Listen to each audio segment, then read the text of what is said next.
exemplar é essa aluna, né, Luma? Bem,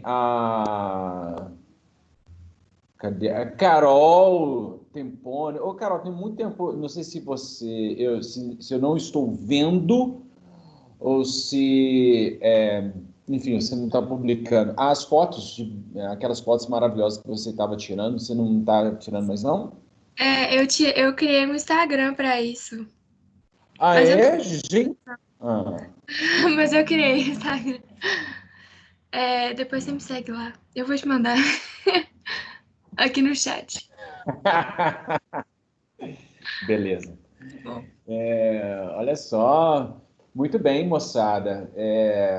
Deixa eu ver quem. O Vinícius. Tudo bem, Vinícius? Vinícius.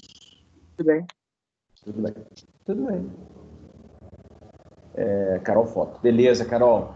A Raíssa também está por aqui. Raíssa Mourão Marques. Segue aí, dá uma curtida, compartilha com seus amigos para dar aquela força aí pro canal. A Raíssa me ignorou completamente, então, gente, acabou a aula que eu vou ali no banheiro chorar. Desculpa, Edmar. Bom dia. Bom dia. A Cris, cadê a Cris? Oi, Cristiana. Oi, Edmar. Bom dia, tudo bem com você? Tudo ótimo, e você? Eu não tô bem, não. Não, gente, esse aqui tá esquisito demais, dá conta, nem... Enfim, mas a gente vai sobreviver. Tá? Não, mentira, eu tô tranquilo, tô aqui com meus filhos, tô dentro de casa, tô trabalhando, então, na medida do possível, eu tô bem sim, tá? Isso mesmo. Muito bem, deixa eu ver aqui. A Gabriela não falou comigo, eu falei com a Ana Gabriela, mas não falei com a Gabriela. Então, a Gabriela não mandou nenhum oi aqui para mim. Cadê a Gabriela? Que não mandou. Não mandou nenhum assim. Oi, Edmar, tudo bem com você? Oi, Gabriela, agora sim. Tá faltando gente aqui, não tá não? Deixa eu ver. Laura eu já falei, Luísa eu já falei também. A Luana. Acabou de entrar aqui, ó. Acabou de entrar aqui a Luana. Ai, Luana, bom dia, tudo bem com você? Você está feliz? Oi, bom dia, tô. Que bom. Ô, moçada, já que tá todo mundo aqui, eu acho, é o seguinte, vocês vão ter que apresentar o trabalho a partir de amanhã, certo? Sim. Sim, certo. Sim, então é o seguinte, vocês não precisam de abrir a câmera de vocês. Basta apenas compartilhar a tela, tá? E aí vocês vão ter que ter um microfone também para apresentar. O trabalho. Ó, Luísa, muito bem. Aqui, sinceramente, cara, eu vou dizer uma coisa para você, segunda série. Eu tenho vontade de colocar vocês num potinho, amassar até acabar com a raça de vocês, porque vocês são maravilhosos, sensacionais, espetaculares. Vocês dão, é uma alegria no meu coração imensa quando vocês vêm aqui. E eu não falo isso para todo mundo, tá? Nem adianta pensar uma coisa dessa. Bem, acontece, então, é só isso que vocês têm que fazer. Se tiver alguma dúvida, vocês me chamem. O fórum, eu ontem me dei conta de uma coisa muito louca mesmo. Quando eu abri o fórum de dúvidas, foi em março. Falei, gente, eu vou deixar até maio, porque, a gente nem vai chegar em maio. Em maio a gente vai estar todo mundo feliz, tranquilo, de boa. Passou maio e eu não atualizei o fórum e ele fechou. E aí não tem como vocês, por exemplo, interagirem comigo. Eu vou ter que criar um novo fórum para vocês interagirem, porque aquele fórum foi encerrado. Porque em março a gente pensava, era inconcebível pensar que em maio estaríamos nessa situação.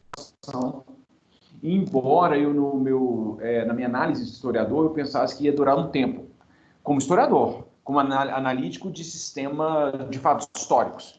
Agora, como pessoa, eu falei, o quê? Maio? De forma alguma. A Ana Gabriela está perguntando aqui, como compartilha a tela? Ana, esse tipo de informação a gente aqui no nosso departamento comercial, a gente está vendendo, tá? E aí, se você precisar, depois eu vou deixar a conta aqui, e aí R$ 20 a gente compartilha essa informação para você, tá? Ô, Ana, bem facinho. Seguinte, quando você passa o cursor sobre a tela do computador aqui, você está olhando aqui essa sala, você está olhando para a minha face horrorosa, e aí quando você passa o cursor, vai aparecer aqui vou compartilhar aqui com você. Deixa eu compartilhar aqui. Aqui, Ana, quando você passa aqui, aparece essa barrinha, tá? E aqui você clica nisso aqui. O meu, se eu clicar, eu vou parar de compartilhar, porque eu estou compartilhando, na verdade. Tá? Então, aí você clica aqui e automaticamente compartilha. Então, portanto, tire todas as coisas da tela aí, os canais, os videozinhos, os chats, e aí deixa só a apresentação. Tá? Na hora que vocês forem apresentar, aí você clica, automaticamente a gente vê os seus slides, e aí depois, quando você terminar a apresentação, você já clica em descompartilhar, acabou. A gente só vê a apresentação. A gente não vê seu rosto, a gente não vê nada, só a apresentação sua. E agora, alguém precisa... Aí, a Laura está fazendo isso. Aí, a Laura aí. A Laura com Jesus. Olha que imagem... Que linda! Olha, Laura, gente. Eu estou me sentindo abençoado agora. A luz que vem de fora... lá do... Aí, tem até a irmã da Laura aí que também chegou. A irmã da Laura não quis aparecer. Vocês estão me ouvindo? De vez em quando está aparecendo aqui. Sim. A Laura, veja que a Laura compartilhou a tela e eu compartilhando ao mesmo tempo. Tá? Então, rola isso também. Quanto tempo a apresentação vai ter, Raíssa? 1h30, tá? Cada apresentação tem que ter no mínimo 1h30, tá? Para a gente gastar bastante tempo aqui e a gente cumprir os nossos horários. Beleza, Raíssa? Tô brincando, gente. Não, obviamente que a apresentação ali vai ter, sei lá, deixa eu descompartilhar aqui que eu tô esquisito. Sério, Luísa? Enfim, mas aí, sei lá, puxa, 15 minutos, 10, 20 minutos, não sei, por aí. Ô, Raíssa, você sabe que, na verdade, ontem eu tive uma reunião à tarde com os professores de História lá de Nova Lima, e a minha conexão foi péssima. Eu fiquei muito chateado ontem, porque eu não consegui. E aí depois nós tivemos uma outra reunião, que é uma formação, na verdade, tem uma profissional da SIC, que é a Marta, eu acho que vocês conhecem, ela é assistente social, e aí a Marta está fazendo uma reunião com a gente para a gente discutir um pouco, compartilhar os nossos sentimentos, enfim. E foi num momento que eu estava muito chateado mesmo, aí eu dei uma desabafada, sabe? Em todos os sentimentos negativos que tinham passado pela minha cabeça, eu dei uma desabafada bem boa, assim. E aí eu fiquei um pouco mais leve, assim. E aí eu consegui fazer sopa. Pela primeira vez na minha vida, eu fiz uma sopa e ficou deliciosa. Os meus meninos repetiram, quer dizer, o meu menino repetiu, a minha menina só come uma vez sempre. Mas o meu menino repetiu e falou, meu papai, tá muito gostoso. E eu fiquei muito feliz, sabe por quê? Porque a minha mãe fazia muita sopa pra gente quando fazia frio. Aqui em Belo Horizonte, há 30 anos atrás, quando eu era criança, era muito mais frio. E aí comer sopa, tomar sopa é uma forma de trazer o sabor da infância, sabe? E aí quando eu terminei de fazer a sopa e experimentei o sabor, ficou tão saboroso, ficou tão gostoso, porque eu dei uma caprichada assim, enfim. Eu nunca tinha mexido com cozinha de forma efetiva, assim. E aí nessa quarentena eu tô me dedicando cada vez mais, porque para mim fazer comida hoje, eu já tinha entendido isso poeticamente, mas eu nunca tinha visto isso, tinha feito isso na prática. Por que poeticamente? Porque tem um escritor chamado Mia Couto, e ele é moçambicano, e ele fala que cozinhar é um ato sagrado, porque é você dedicar o seu tempo para alimentar alguém. Então, quando você cozinha com gosto, com vontade, você acaba participando do processo do alimento da vida de alguém, né? E aí eu fui, enfim. Aí ontem eu tive essa dimensão. Quando eu terminei de fazer a sopa, é como se eu tivesse feito uma oração. Eu fiquei tão leve, tão de boa assim, que eu fiquei, enfim. Aí eu amanheci ótimo, na verdade. Aí amanheci ótimo, trabalhei bastante, e as aulas, com a primeira série, no primeiro horário, deu um monte de problema com a conexão. E aí, mas a gente deu uma zoada boa também, e a aula passou rapidinho. Foi ótima também a aula. Enfim, pois é. Eu estou aprendendo a cozinhar agora, Ana, e eu espero ficar cada vez melhor, porque na verdade o segredo da cozinha é tempo e tempero, né? Você tem que dar uma caprichada no tempero, porque não tem muita mágica, né? É claro que eu não vou ser um cozinheiro exímio, mas eu quero ser um cozinheiro bom para chamar as pessoas que eu gosto aqui para casa para cozinhar para elas, para alimentá-las. Isso eu quero fazer, é um propósito que eu tenho de vida depois dessa pandemia. Porque eu sempre fiquei naquela iminência esperando que os outros fizessem e tal. E aí não vou esperar mais não. Agora, se eu posso fazer. Eu aprendi a fazer domingo e eu aprendi uma coisa também. Domingo a gente sempre gosta de comer uma carninha, assim. E a gente estava fazendo a carninha na air fryer. Só que a air fryer, ela consome uma energia violenta. E aí a conta de luz começou a vir muito alta. Aí eu, ao invés de fazer na air fryer, comecei a fazer na churrasqueirinha. Comprei uma churrasqueirinha pequenininha. Muito melhor, muito mais saboroso, enfim. Aí eu aprendi a fazer churrasco, aprendi a fazer sopa, aprendi a fazer estrogonofe, eu já fazia, mas agora ficou muito melhor. Aprendi a fazer um monte de coisa. Muito bem, meninos, meninas. Passei já bastante tempo dessa aula falando de cozinha, e agora a gente precisa falar de Napoleão Bonaparte. Vamos ver como é que Napoleão Bonaparte jantou a Europa. Destruiu, comeu, engoliu e jogou fora a Europa. Depois jogaram ele fora, né? Enfim. Pessoal, algum comentário a respeito do trabalho? Alguma questão? Tá tudo certo para amanhã? Tá tudo de boa? Tem alguma questão que vocês gostariam de comentar? Edmar, espera. Sim. Qual que é a ordem das apresentações? Não sei a ordem, mas você vai ser o primeiro a apresentar, Henrique. Não quero saber. Não sei. Na verdade, Henrique, cara, olha só, tudo é negociável, tá?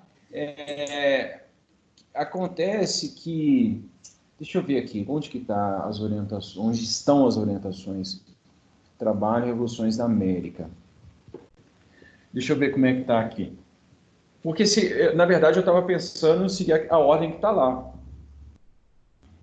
Que aí a Luísa e Luma, Luana Independência dos Estados Unidos, Guerra Civil Americana, Revolução no Haiti.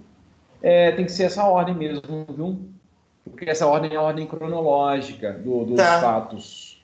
Tá? Porque senão vai ficar muito bagunçado. Tá bom. Tá? Beleza. Então tá, deixa eu ver se alguém comenta. Tá. Beleza. Não, então não tem nenhuma pergunta, então vou compartilhar a tela com vocês. E aí, a partir de amanhã, tem alguém precisando de mais prazo, gente? Se vocês quiserem mais prazo, a gente pode deixar para quarta-feira da semana que vem. Aí o que a gente faz? Porque eu provavelmente não vou terminar Napoleão hoje. Mas se vocês quiserem apresentar mesmo, amanhã a gente começa amanhã, mas se quiserem a gente já deixa só, semana que vem, quarta, quinta, só para as apresentações. E aí eu vou deixar para vocês decidirem o que é melhor para vocês. Se deixa mais um tempo ou se a gente começa amanhã mesmo. O que vocês acham? Que aí eu termino Napoleão amanhã. Cadê o povo? O povo fugiu. Pois é, só. O povo que deixou falando sozinho. Aí pode ser eu. Nunca que vou deixar você falar sozinho. Sou diferente. Viu, Henrique? Tá vendo, Henrique? Muito obrigado, viu, Henrique? Não, mas aí ninguém se manifestou sobre a questão se vai ser amanhã ou semana que vem mesmo. Se ninguém se manifestar, a gente deixa para amanhã mesmo. O povo embora. Cadê vocês? Cadê vocês? Vocês foram embora, né? Camada. Não corram vocês depois. Tá, que dá um delay aqui no chat. Beleza, então a gente deixa amanhã mesmo. Aí depois eu continuo com o Napoleão, porque os assuntos estão todos intrinsicados. Então não tem problema não. Beleza, moçada, ótimo. Então eu vou compartilhar a tela aqui com vocês agora. Vamos para Napoleão Bonaparte. Eu vou deixar o áudio, porque eu não sei se tem algum som. É esse aqui. Muito bem, Napoleão Bonaparte. Abre telinha. Isto.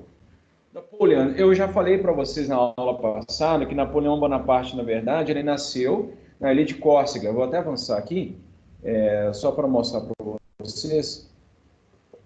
A ilha de Córcega, ela até 1769, quer dizer, até 1767, pertencia à Itália.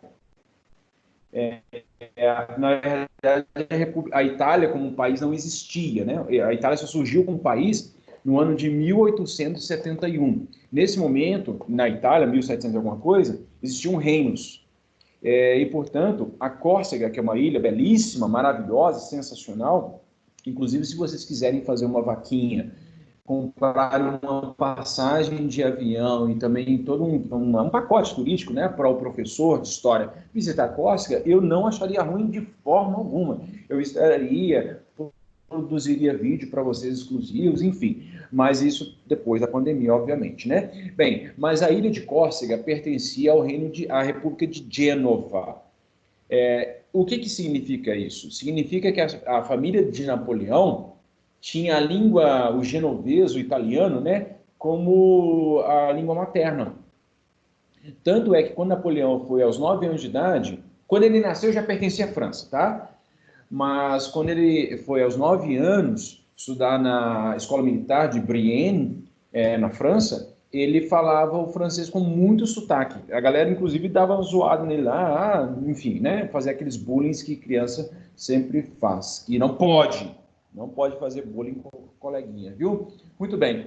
E aí, ele com 35 anos de idade, ele já havia se tornado imperador da França. Eu, que já tenho 40, não sou imperador nem na minha casa, o cara tem 35 e mandava na França inteira. Olha que absurdo. Enfim, o Napoleão foi um camarada que foi representado das mais diversas formas.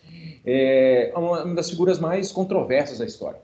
Não é a mais controversa, mas é uma das mais controversas, porque ele é adorado e odiado ao mesmo tempo. Uma coisa muito comum no século XIX e ao longo do século XX que existia eram os manicômios, onde apareciam muitas pessoas dizendo que eles eram os Napoleões, que era Napoleão. Era muito comum encontrar, porque o Napoleão ele mexeu muito com a mentalidade, com o imaginário ocidental, devido ao impacto das suas ações e a transformação mesmo da história. Ele impactou a presença de Napoleão na Europa e as consequências dessa sua presença no norte da África, na Ásia em alguma medida, mas sobretudo no Ocidente, fez com que o Napoleão se tornasse uma figura-chave na nossa história.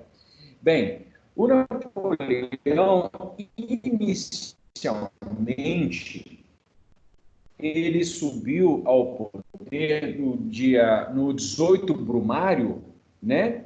O 18 Brumário, também é chamado golpe 18 Brumário, ele subiu ao poder não como imperador.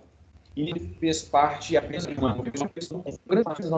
finalzinho de 99 até 1802, ele basicamente parte de um consulado. A partir de 1802 ele vai se tornar o primeiro cônsul e aí em 1804 ele vai se tornar imperador, tá? Bem, o Napoleão havia se destacado bastante em algumas campanhas bélicas, campanhas de guerra, e ele tinha verdadeiro fascínio com o Egito. Por que ele tinha fascínio com o Egito? Porque ele queria se comparar ao César.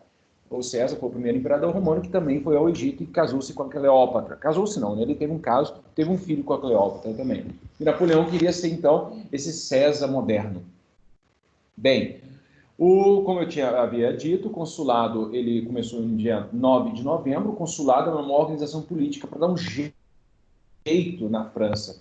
A França, depois da Revolução, entre os anos de 1789 e 1799, havia passado por um processo de muita turbulência. Jacobinos e girondinos se revezavam no poder e não se resolviam. Não se resolviam entre eles e também não resolviam o problema da população. Como Napoleão acabou se destacando, ele começou a acreditar que ele poderia efetivamente ser a solução. Napoleão era extremamente inteligente, ele era extremamente...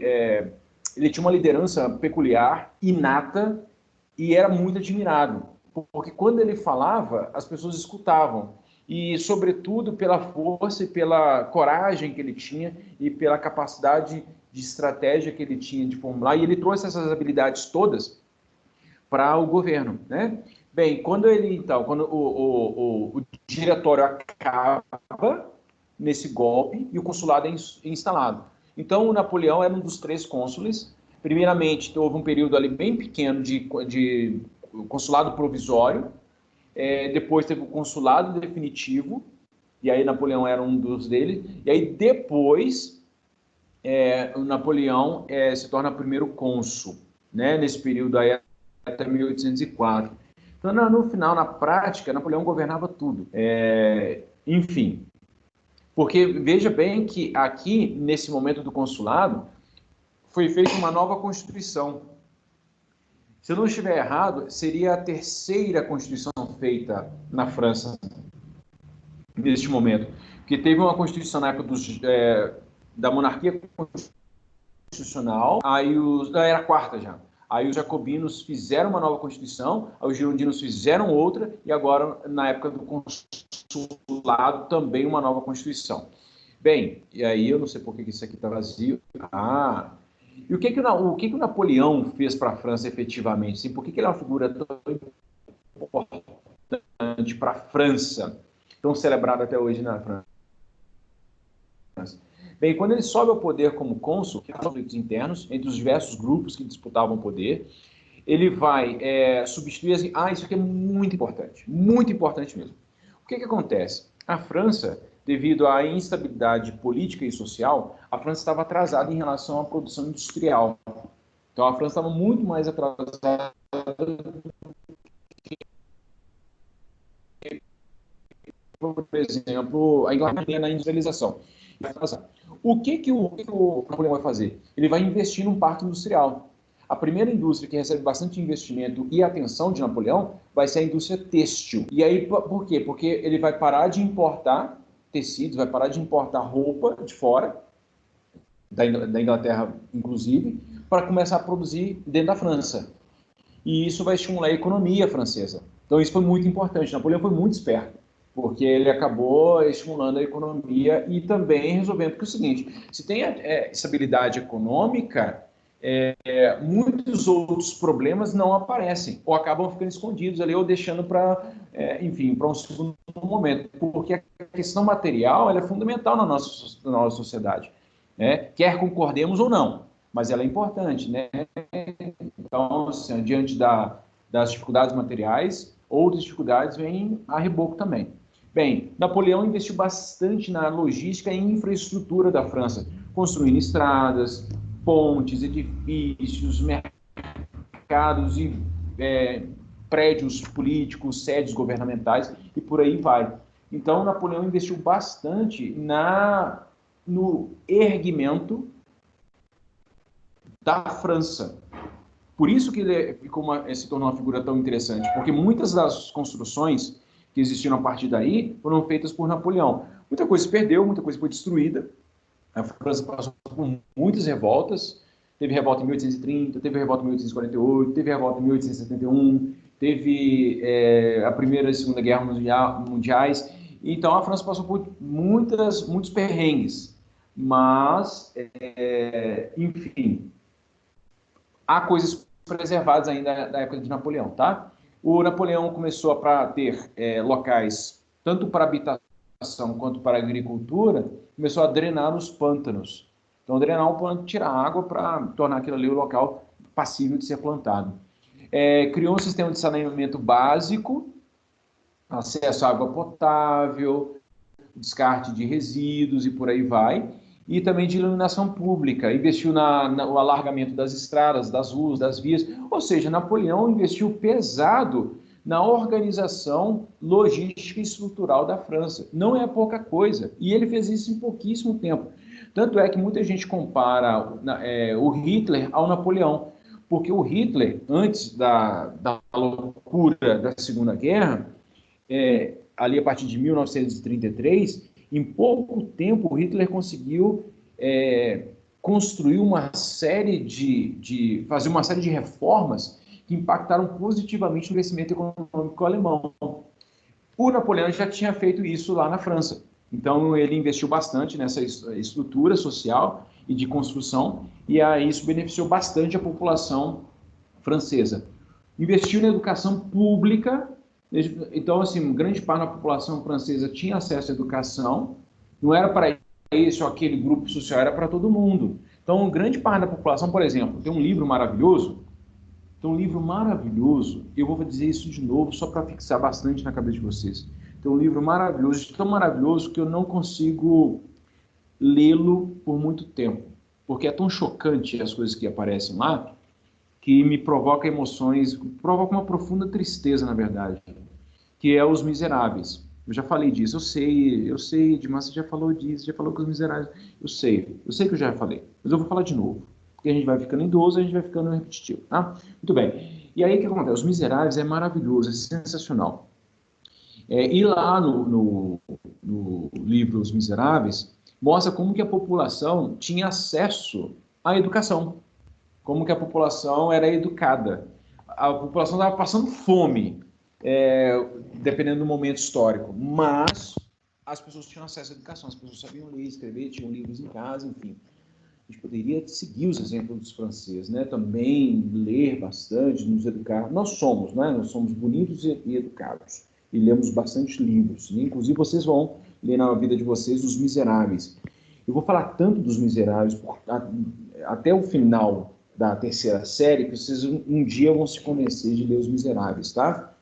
Livro maravilhoso, sensacional. Victor Hugo, que é o escritor, muito importante. Mas dói demais quando ele está lá falando da situação dos miseráveis, da população miserável, porque tem muita coisa que infelizmente é muito atual, muito triste.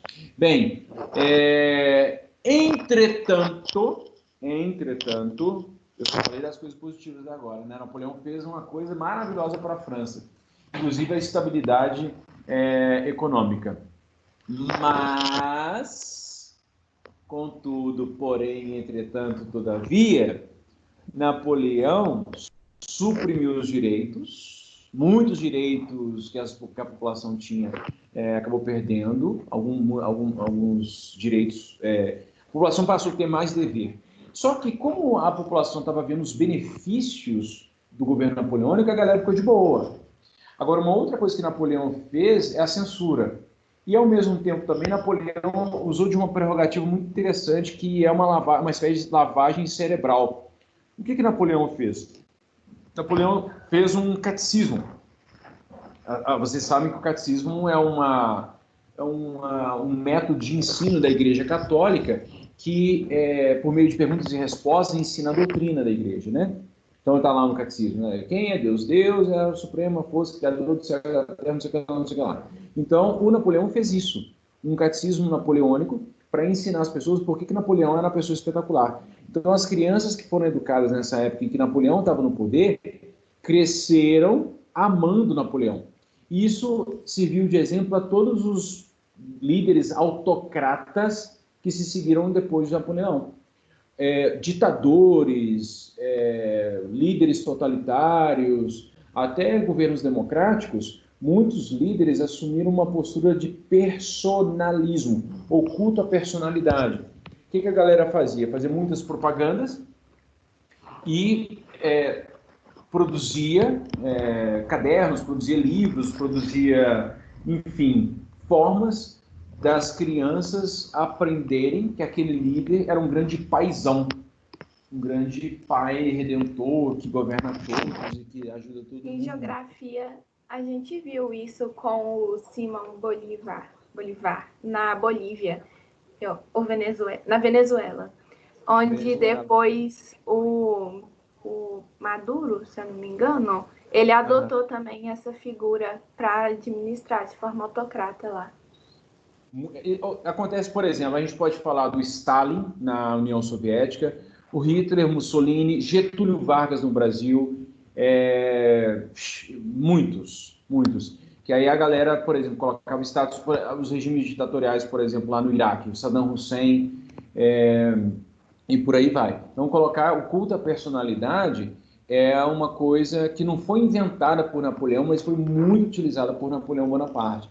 E aí, a partir disso, os autocratas todos usavam dessa prerrogativa. Bem, o Napoleão é muito esperto. O que ele faz? Parte da população francesa, mesmo com a Revolução, continuava tendo uma cultura católica. E aí o Napoleão se reconcilia com a Igreja Católica. Cara, a Igreja Católica é a instituição internacional mais importante do mundo. E aí o Napoleão fala assim, cara, eu não posso ter essa instituição como inimiga. Então o que ele faz? Igreja Católica, vamos ficar de boa, vamos ficar em paz, vamos ficar tranquilo e favorável. Só que o seguinte, os bispos nessa época eram uma espécie de prefeito, eram prefeitos, eles tinham um poder eclesiástico, mas também tinham um poder político. Eles eram sempre chamados para dar sua opinião política e tinha alguns, inclusive, que exerciam efetivamente o cargo político. E aí Napoleão, para alegrar a igreja, mas também se alegrar, ele falou assim, a igreja tudo bem, você pode ficar aqui, mas só que eu vou nomear os bispos. Com isso, os bispos sempre deviam favor ao Napoleão. Então, estavam sempre devedores de Napoleão Bonaparte. Inclusive, o bispo que aparece lá no livro Os Miseráveis, o bispo da cidade chamada Digne, eu não sei como é que pronuncia em francês, porque o francês não existe, eu não tenho francês, mas na cidade de Digne, o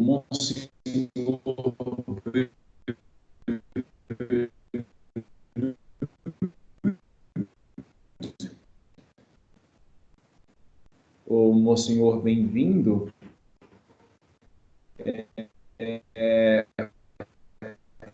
um bispo nomeado por Napoleão. Enfim, um dia eu conto a história dos miseráveis.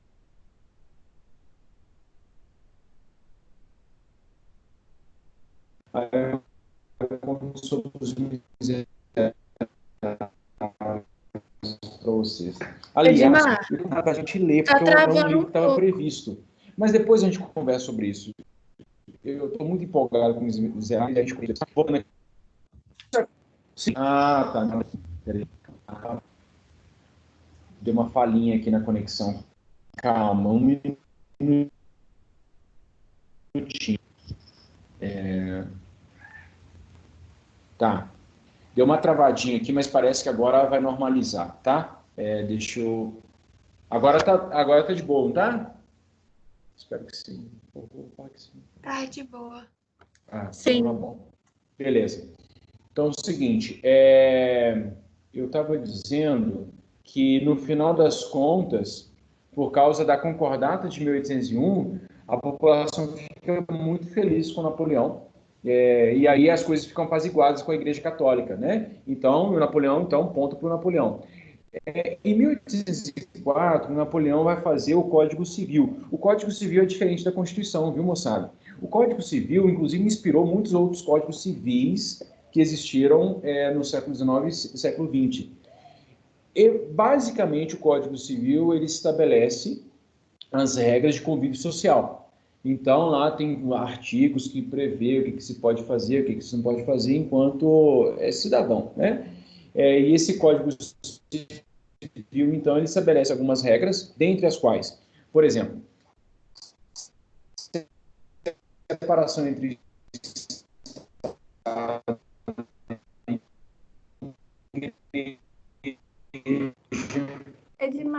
Ainda tá travando. Eu acho que vai ajudar se você desligar a câmera e ficar só o áudio. É uma coisa que talvez não estivesse prevista na Constituição. Então, aí, o Estado é uma coisa, aí está... obrigado, André.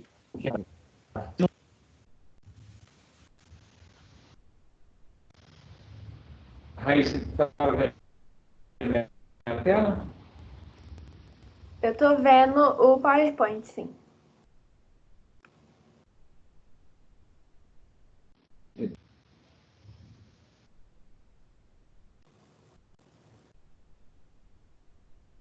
Tá. A Laura também falou que está travando muito.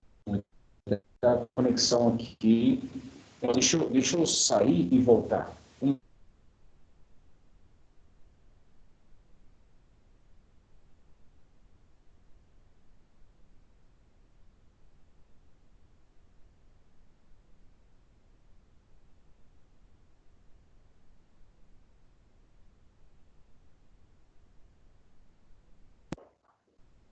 Moçada, eu voltei. Vamos ver se agora vai... tá gravando aí. Vamos ver se vai dar tudo certo agora. Deixa eu compartilhar aqui de novo. Aí eu vou ficar só com um compartilhamento de tela para evitar qualquer problema. Então é o seguinte, eu estava falando, não sei se vocês pegaram a parte do inicial do Código Civil. O Código Civil, então, foi um documento publicado, promulgado por Napoleão. Quer dizer, na verdade, ele foi imposto por Napoleão, não foi promulgado, não. Mas ele previa algumas coisas importantes. Por exemplo, a separação do Estado e da Igreja, porque na época do absolutismo, Estado e Igreja eram uma coisa só. A reforma agrária, isso é muito importante, porque com isso... Tchau! O caminhão acabou de passar aqui. Ele buzinou para mim não, mas eu dei tchau para ele. Bem, a reforma agrária que permitiu o acesso da população à terra, isso foi muito importante, porque uma das maiores demandas da população era o acesso à terra. Ué, Edmar, as pessoas não tinham acesso à terra? Não. A terra era exclusividade, porque até então existiam ainda os direitos feudais, em que os servos não tinham acesso à terra. Quem tinha acesso era a sua nobreza, né? Os suzeranos, os senhores feudais. Com isso, ele também estabelece o direito à propriedade. Então, um pequeno camponês tinha a propriedade da terra, igualdade de todos os homens perante a lei, todos os homens e mulheres perante a lei, mais ou menos, porque, na verdade, na prática, eram só os homens, as mulheres eram alijadas, as mulheres eram discriminadas, né? Da lei, inclusive do exercício da lei. Tinha muitas leis que privilegiavam os homens em detrimento das mulheres. E a centralização do poder político nele, no Napoleão, né? No primeiro consulado e depois imperador. Então, o Código Civil estabelece algumas diretrizes fundamentais para a organização da sociedade civil na época do Napoleão Bonaparte. Bem, eu disse para vocês que em 1802 ele foi elevado à condição de cônsul. Quando é aprovada uma nova Constituição, então ele se torna cônsul vitalício. Ele primeiro havia se tornado primeiro cônsul e agora se torna cônsul vitalício. Qual que é a diferença? Primeiro cônsul, que ele era o cara que mandava mais. Agora, cônsul vitalício é que o mandato dele ia durar para sempre. Enquanto ele vivesse, ele seria cônsul. Acontece que os fatos históricos acabam mudando essa situação. Em 1803, alguns generais descontentes com o que o Napoleão estava fazendo, porque muitos generais e nobres perderam seus direitos, acabam se alinhando aos herdeiros da coroa do Luís XVI e tramaram um golpe. Só que Napoleão descobriu o golpe, prendeu a galera que estava tramando esse golpe e mandou executar todo mundo que, enfim. E isso foi uma grande, belíssima desculpa para o Napoleão dar um golpe para se tornar imperador. Porque ele percebeu o seguinte: olha, eu vou me colocar numa situação de ameaça para justificar, para legitimar a necessidade do exercício de um poder mais forte, para evitar que esse tipo de conspiração aconteça novamente. Então, Napoleão, portanto, convence a população, convence os políticos, convence os aliados de que era necessário fazer um governo mais forte, mais autocrático, centralizado na sua figura. E aí, portanto, em maio de 1804 foi feita uma nova Constituição, a essa eu acho que já é a quinta ou sexta Constituição, e a França se torna um império, ela proclama um império. Só que Napoleão não vai ser nomeado imperador neste momento, só depois, dia 2 de dezembro de 1804, que ele vai ser coroado como imperador. E a coroação de Napoleão é uma coisa muito importante, que é o seguinte, essa pintura aqui, que ela é gigantesca, ela está no Museu de Louvre, e vocês já foram ao Museu de Louvre várias vezes. Percebam que a figura, os bispos olhando para Napoleão meio que preocupados. Por quê? Porque Napoleão chamou o Papa está aqui olhando para baixo, com o dedinho assim, mas o Papa... Eles estão bravos também, né? Tá dando para ver a cara de, tipo, muito irritados com a situação. Porque Napoleão chama a igreja, mas aí o que ele faz? Ele estava imitando o gesto do Carlos Magno. O Carlos Magno foi um imperador que governou teve um império, né, o Império Carolíngio, nos primórdios lá da França, e o Carlos Magno ele chamou o Papa e o Papa o coroou. Aí o Napoleão chama o Papa, mas aí tira a coroa das mãos do Papa e se coloca. Ele se coroou e coroou sua esposa também, a Maria Josefina. Eu sempre confundo o nome da esposa do Napoleão com a esposa do Luís XVI. Mas enfim, ele coroou a sua esposa e se coroou também. Tem um cara aqui, que é um bispo, muito possivelmente um bispo, que a figura dele se parece muito com as representações de César. Então era mais ou menos como se César, o imperador romano, estivesse testemunhando a coroação de Napoleão. Então Napoleão se coroa, prenunciando a partir de então o seu governo autocrático. Então aí nós temos enfim, a galera, os bispos preocupados, e aí Napoleão se torna, portanto, uma pessoa muito poderosa, e pouco tempo depois a pessoa mais poderosa do mundo. Bem, quando ele se torna imperador, a partir desse momento que ele se torna imperador, ele começa a, enfim, fazer... Né, ele já tinha tomado muitas medidas, e aí os reinos ao redor de Napoleão começam a ficar preocupados.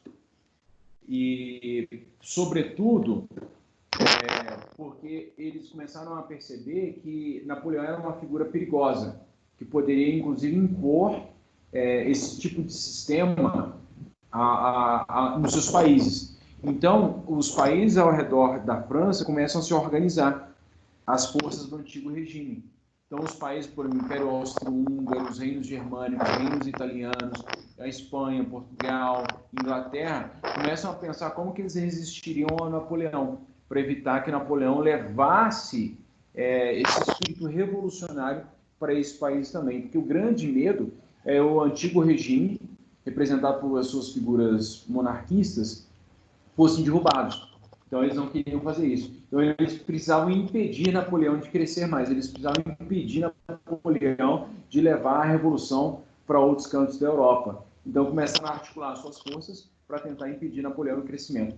Bem, desde 1803, mesmo antes do Império, a Inglaterra já havia declarado guerra à França, e aí depois, juntamente com a Inglaterra, une-se em outros estados, como a Prússia, que é um país, que é um estado que não existe mais, que deu origem à Alemanha, a Rússia e a Áustria, que era, na verdade, nessa época, o Império Austro-Húngaro. Então, eles se juntam, que na verdade nem é Império, é só o Império Romano-Germânico, né? É uma mistura de império, porque Napoleão vai desmantelar isso em 1805.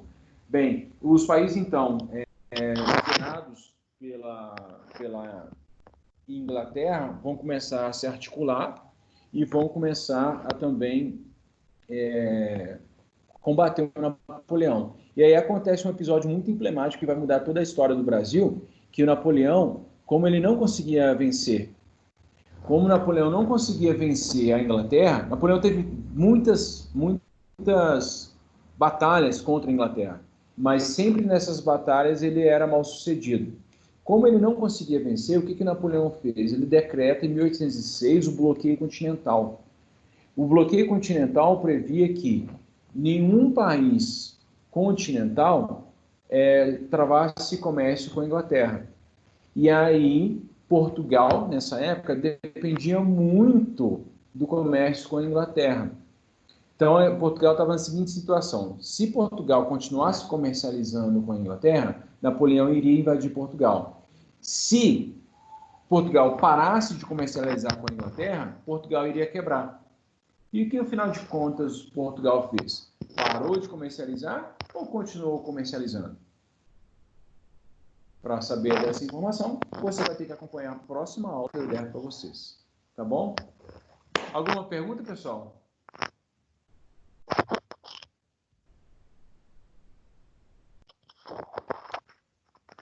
Alguma questão? Se vocês não tiverem, a gente vai encerrando por aqui.